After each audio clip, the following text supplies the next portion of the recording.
지금 원장님 말씀하신 대로 석창포 네, 또 석창포. 방송 끝나자마자 불티나게 팔리지 않을까 네. 예, 생각이 되는데요. 이경재 원장님께 들어보는 오늘의 강의 주제는 바로 쪽집게 한방 공부법입니다. 워낙 또 아이들 공부도 직접 가르치시는 우리 네, 원장님이시다 보니까 오늘 아주 재미있는 이야기가 진행이 될 것 같은데요. 큰 박수로 강의 청해 듣도록 네. 하겠습니다. 네, 감사합니다. 오늘 이 방송을 보시는 분 아이의 석차와 네. 보지 않은 분 아이의 석차가 달라지는 걸 제가 단언하겠습니다. 어머. 아, 이건 뭐냐면 무리수를 두시는 건 네. 아닐까요? 무리수가 절대 아닙니다. 잃어버린 점수를 찾게 해드리겠습니다. 그리고 공부에 있어서 중요한 점을 하나하나 제가 알려드리겠습니다. 자, 화면을 좀 띄워주시겠습니까? 저는 이제 분석을 좀 잘하는 편입니다. 공부를 잘하는 자녀의 부모님부터 체크를 해볼 필요가 있어요. 자, 공부 잘하는 자녀는 대개 부모가 공부를 잘했습니다. 네, 물론 아닌 경우도 있어요. 하지만 자식이 잘하면 잘한 걸로 됩니다. 네, 네, 그렇죠. 그리고 두 번째, 성실한 스타일의 자녀들이 공부를 잘합니다. 네. 네. 게으른데 공부 잘하는 경우는 정말 1000명 중에 1명이에요. 999명은 다 성실하다고 보면 되고요. 시험 문제를 파악하는 능력이 뛰어나서 공부하면서 시험 문제가 뭐가 나올지 알고 공부합니다. 공부 네. 잘하는 자녀는.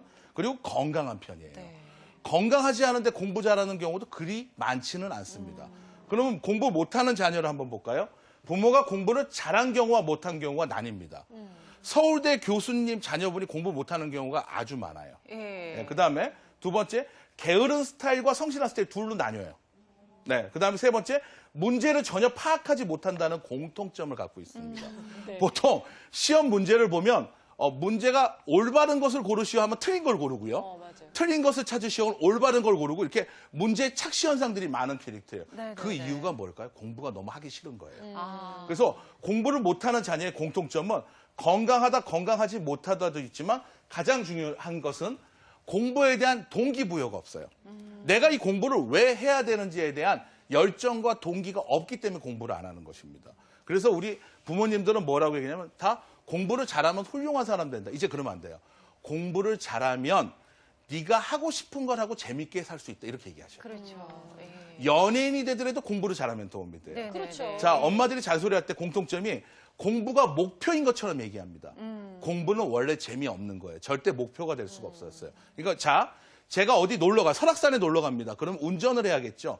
이 운전이 바로 공부예요. 운전을 해야 설악산을 갈 수가 있습니다. 여기서 목표는 운전이 아니에요. 설악산에 가는 것이지.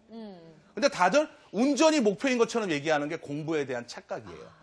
그래서 부모님이나 자녀분이나 내가 공부를 해야 내가 행복하고 재미있게 살 수 있다는 얘기를 해주시는 게 중요한데 그러한 공통점이 많이 부족하세요. 네. 그냥 막연하게 공부 잘하면 좋다라고만 얘기하지 뭐가 좋은지에 대한 설명이 그렇죠. 없는 것이죠. 네, 네. 그래서 제가 여러분들한테 항상 하는 얘기가 그 동기부여를 자녀분과 같이 공통점인 걸 해야 돼요. 이를테면 놀이동산에 놀러 갔어요. 그럼 아이들도 행복하고 어른들도 재밌습니다. 그런데 수학학원 하나 더 다니는 것하고 놀이동산 가는 것을 비교해 볼게요. 자녀분이 나중에 큰 다음에 엄마 왜 나는 놀이동산 한번 안 데려갔어요 하고 항의는 해요. 네, 하지만 자녀분 중에 나 왜 수학학원 하나 더 안 보내줬어요. 항의하는 자식 한 명도 없어요. 그렇죠. 그렇죠. 제가 이거 네, 장담할게요. 네, 네.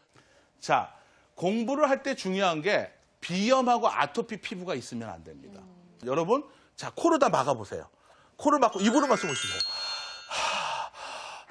자, 다시 열어보세요. 이제 코로 숨을 쉬어보세요. 민감한 부분 지금 차이점을 알아요. 입으로 아무리 숨을 쉬어도 머리가 맑아지지 않아요.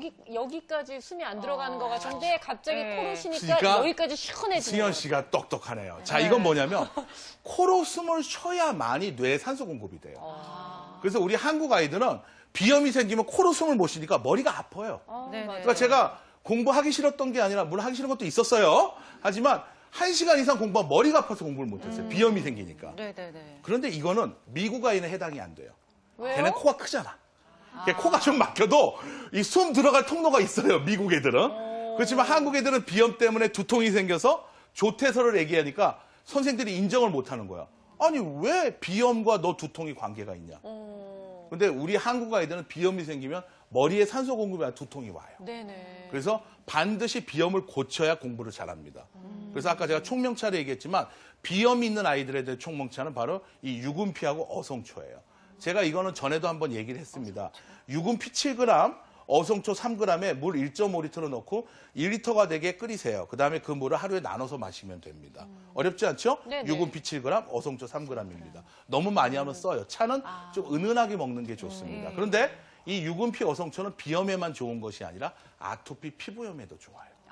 그래서 알러지 비염이 있거나 아토피 피부염이 있으면 유분피 어성초차를 드시면 되는데 왜 아토피 피부염이 있으면 공부를 못 할까요? 자, 가려워서 긁어요. 네. 애가 성격이 어떻게 될까요? 짜증이 많아요. 산만해지고. 산만해지고 네네, 짜증이 맞아요. 많아져요. 그리고 네. 잘 때 긁게 되면 어떻게 깨요? 그렇죠. 잠을 자다 못 깨면 자는 제대로 거죠. 뇌가 충전이 안 되니까 아침에 머리가 맑지도 않습니다. 키도 안 크고 공부도 안 되는 거예요. 그래서 아토피 피부염은요, 증상이 아니라 체질이에요.